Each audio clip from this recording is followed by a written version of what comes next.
औज़ुबिल्लाहिमिनश्शैतानिर्रजीम बिस्मिल्लाहिर्रहमानिर्रहीम। अस्सलाम वालेकुम स्टूडेंट्स, आज हम पढ़ने लगे हैं ENG 508 का lesson number 19 context and pragmatics. Introduction to context and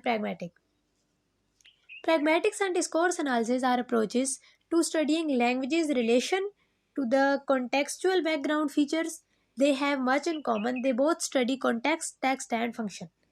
pragmatic और डिस्कोर्स एनालिसिस के अंदर ये ऐसी अप्रोचेस हैं जिसमें हम स्टडी करते हैं किसी भी लैंग्वेज का कॉन्टेक्सचुअल बैकग्राउंड के साथ क्या रिलेशन है, यानी क्या उसमें जो स्पीकर जो है उसके जो स्टेटमेंट है उसमें जो उसके इंटेंडेड मीनिंग है वो, जो बात वो कर है अटरेंसेस है वो, और जो फंक्शन उसकी वो अटरेंसेस प्ले कर रही हैं वो, ये हम स्टडी करते हैं प्रैग्मेटिक एंड डिस्कोर्स एनालिसिस के अंदर। We analyze the parts of meaning that can be explained by knowledge of the physical and social world and socio-psychological factors influencing communication. We also interpret meaning by analyzing the knowledge of the time and place in which the words are uttered or written. यानी हमें ये meaning समझने के लिए इन सारी चीज़ों का इल्म होना ज़रूरी है। अब योल, थॉमस एंड ब्राउन ने इसकी जो डिफिनेशन बताई है pragmatic and context and pragmatic की, उनके मुताबिक स्पीकर जो मीनिंग लिंग्विस्टिक मैसेज जो वो कंस्ट्रक्ट करता है, जो उसके इंटेंशंस होती हैं और किस तरह से वो अपनी मीनिंग को एम्प्लॉयज करता है, और आगे से जो हेयर होता है जो स्पीकर की बात सुन रहा होता है वो किस तरह से उन मीनिंग को इंटरप्ट करता है एंड वो किस तरह से इन्फर करता है उन अल्फाज का, वो किस तरह से मतलब समझता है। तो इस चीज़ को कहते हैं कॉन्टेक्स्ट, प्रैग्मेटिक एंड कॉन्टेक्स्ट। इन्होंने इस तरह से इसको डिफाइन किया है। Pragmatic and discourse analysis concentrates on how stretches of language and text become meaningful and unified for their user. Pragmatic और discourse analysis के अंदर ये समझा जाता है कि लैंग्वेजेस के जो डिफरेंट पार्ट्स होते हैं, पैटर्न्स होते हैं, वो किस तरह से मीनिंगफुल और एक यूनिफाइड वे में यूज़र्स के लिए यूज़र्स के सामने ना रिप्रेजेंट की जाते हैं। अब ये जो क्वालिटी है ना टेक्स्ट की, बीइंग मीनिंगफुल एंड यूनिफाइड, इसको कहते हैं कोहेरेंस। डिस्कोर्स एनालिसिस के अंदर इसको कहते हैं कोहेरेंस और प्रैग्मेटिक्स के अंदर इसको कहते हैं रेलेवेंस। रेलेवेंस थ्योरी भी हम आगे जाके डिटेल से पढ़ेंगे।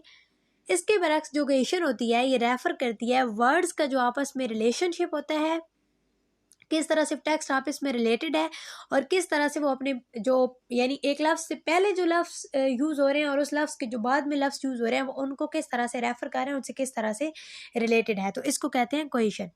Relevance theory is the study of how the assumption of relevance hold text together meaningfully, यानी किस तरह से टेक्स्ट जो होता है वो आपस में रिलेटेड है।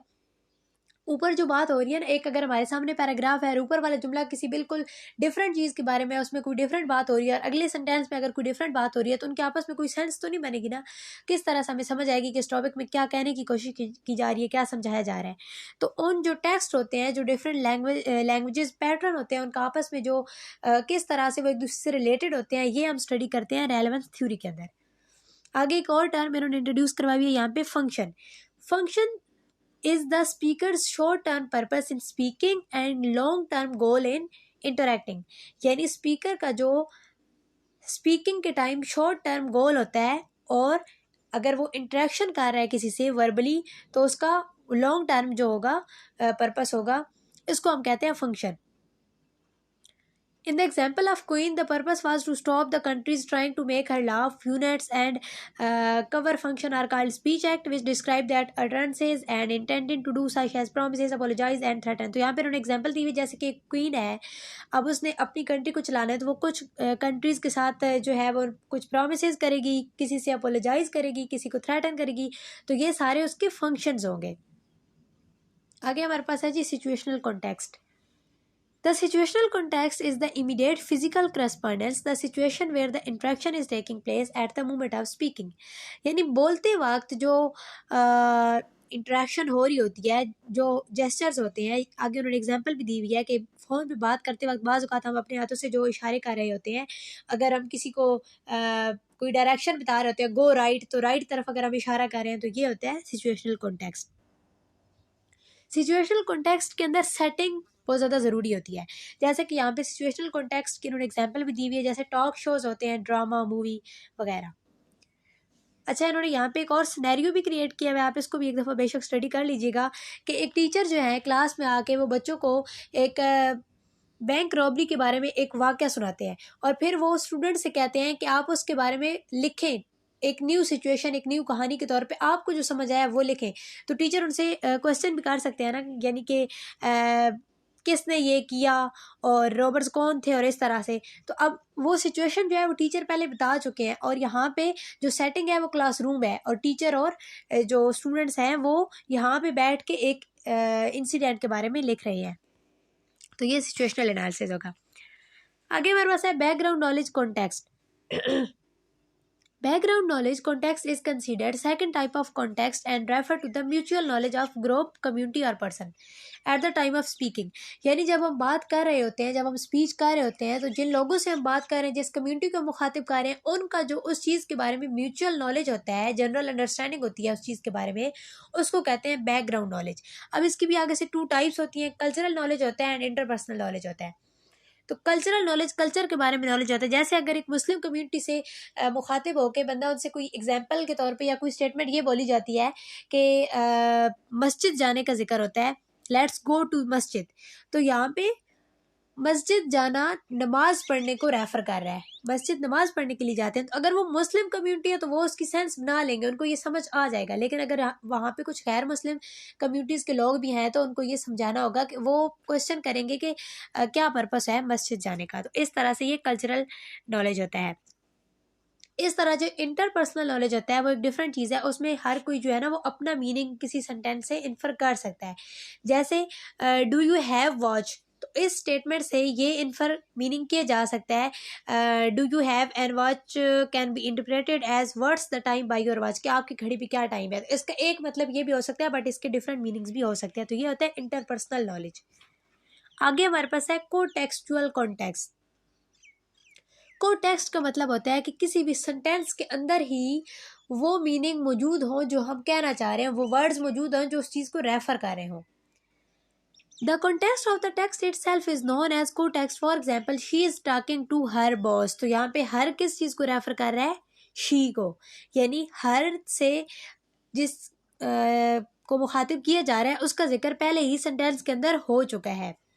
We see in this example her is pointing back to she. The word used in the conversation give enough knowledge about what has been mentioned before. तो स्टेटमेंट के अंदर ही, सेंटेंस के अंदर ही वो वर्ड मौजूद होता है जो कि यानी कि इस न्यू वर्ड को समझने के लिए वो काफ़ी होता है। यहाँ पे आगे उन्होंने एग्जाम्पल भी दी हुई है, I met a boy who was very brilliant. तो इस एग्जाम्पल में हु वाज वेरी ब्रिलियंट, तो हु किस को रेफर कर रहा है, आई मेट अ बॉय को रेफर कर रहा है, यानी जिस बंदे की आगे जाके बात हो रही है उसकी पहले बात हो चुकी है। इसकी हम इंशाल्लाह डिटेल अगले चैप्टर में पढ़ेंगे कि बाज़ औक़ात ऐसा होता है ना कि पहले जिस बंदे का जिक्र पहले हम सिर्फ वही या ही करके बात कर रहे होते हैं और आगे जाके उसका जिक्र हो रहा होता है, लेकिन सेंटेंस के अंदर ही वो मौजूद होता है। तो इसका कॉन्सेप्ट हम डिटेल में अगले चैप्टर से पढ़ेंगे।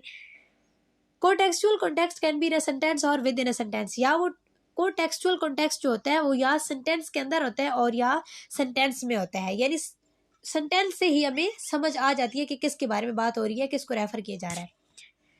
Exploring context. अब एक्सप्लोरेशन के लिए इसमें कुछ फैक्टर्स हैं जिनको इंडिविजुअली समझने की ज़रूरत है। कुछ सोशल लिंग्विस्टिक एस्पेक्ट्स होते हैं, स्पीच एक्ट्स होते हैं, जैसे कि सोशल डिफरेंसेस से जो इफ़ेक्ट हो रहे होते हैं, like gender, class, religion. For example, person with limited social exposure can't understand and elite communication about cars, brands. यानी कि अगर एक जो मिडिल क्लास फैमिली का बंदा है वो किसी ऐसे बंदे से कन्वर्सेशन, किसी ऐसे बंदे की कन्वर्सेशन सुन रहा है जहाँ पे लोग कुछ इलाइट क्लास के कुछ लोग हैं और वो गाड़ियों के ब्रांड्स के बारे में बात कर रहे हैं, तो अब इस बंदे ने गाड़ियों के ब्रांड्स के नाम तो वो पहले कभी नहीं सुने होंगे ना, तो इसको वो चीज़ें नहीं समझ आएंगी। The exploration of the text focuses on 3 points. तो एक्सप्लोरेशन ऑफ द टेक्स्ट जो है उस पर हम 3 पॉइंट्स पे फोकस कर रहे होते हैं, कन्वर्सेशनल एनालिसिस, इंटरेक्शनल एनालिसिस और social linguistics and social context.